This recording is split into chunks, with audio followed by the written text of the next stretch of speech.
Bismillah, assalamu alaikum wa rahmatullahi wa barakatuh. Daawwattoota keenya akkam ooltan nagaa baga rabbiin guyyaa har'aatiin isin ga'e isiniin jecha oduun guyyaa har'aa oduu ajaa'ibaa sangaan suuraa irratti agartan kun 300 fi 15,000tti gurguramee jira jechuudha. Oduu kana haga xumuraatti dhaggeeffadha. Bal'inaan eessaa akka ka'e eessatti akka ta'e isin dhageessuudhaaf deema inshaallahu.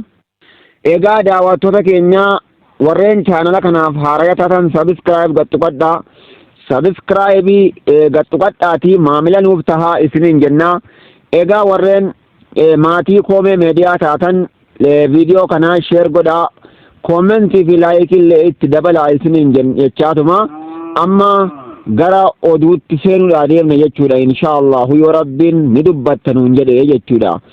Egaa daawwattoota keenya maamiltoota keenya akkam jettan nagaa baga rabbiin guyyaa har'aatiin isin ga'e kanarraan isin ga'e boriin illee isin haa ga'uun isiniin jedha. Maashaallah galanni ka rabbiiti. Egaa oduu ajaa'ibaatu dhaga'ama. Wanni suuraa irratti agartan kun sangaa jedhama jechuudha. Sangaan kun 300 fi 15,000tti gurgurame. Eessa yoo jettan godina Harargee Bahaa aanaa miidhagaa tolaa.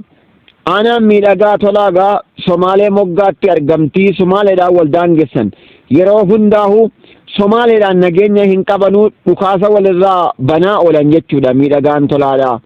Biyya gaalaan beekamuudha. Biyya gaalli keessa jiruudha. Ollaa Somaaleeti ammaasis xarafa jechuudha. Xarafa Oromiyaati ammaasis. Haa ta'u malee magaalaa isaanii keessatti guyyaa tokko dura sangaan suuraa irratti agartan kun 300 fi 15,000tti gurguramuun isaa ajaa'iba jechuudha.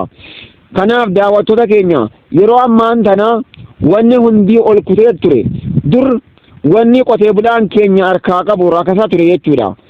Wanni qotee bulaan harkaa qabu wanni qotee bulaan gabaatti geeffatu rakasa jechuudha. Rakisha. Kanaaf amma ammoo firii arguutti jirra jechuudha. Mee sangaa kana ajaa'ibaame maashaallah jedhame maashaallah. Kanaaf garuu namni suuraa isaa amma asitti argu kun warqiitu keessa jira malee hin jedhu. Sangaa kana keessa zahabatu jira malee hin jedhu jechuudha. Zahabnillee keessa hin jiru. Akkasumatti rabbiin gatii isaa ol kaasuudhaaf deema jechuudha. Biyya keenya keessatti takkaa sangaan 300tti gurguramee hin beeku. Kun oduu haarayaati. Zamana jechuudha.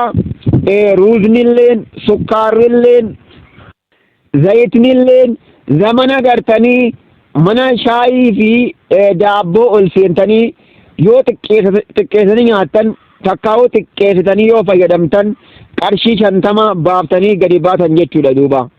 Kanaaf zamana akkanaa kana keessa jirraa sangaa'u maal gaafattarree 300 kun baatii takka keessatti bakki inni bu'e dhabamuu danda'a, dhabama ta'uu danda'a jechuudha.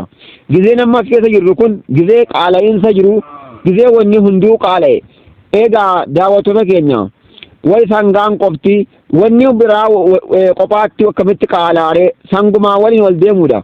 Wayita sangaan 300 seenu hoteela seenuudhaaf immoo qarshii 500 fi qarshii 1,000 fi 1,000 ol nama gaafatuudhaaf jechuudha. Kanaaf zamana daabboon takka qarshii 10 ta'u zamana shambusaalleen gatiin isaa ol kute kana keessatti gatiin sangaa dur gatiin gadi cabee ture amma kun ol ka'uu jalqabee jira jechuudha. Egaa daawwattoota keenya hanga oduu biraatiin walitti deebinutti nagayaan nu turaa isiniin jecha warreen chaanala kanaaf haaraya taatan subscribe nu godhaa, viidiyoo kana like comment share nu godhaa isiniin jenna. Isin jaalanna rabbii jecha isin jaalanna akkasuma isinis rabbi isin haa jaalatu isiniin jenna. Assalaamu alaikum wa rahmatullahi wa barakatuh.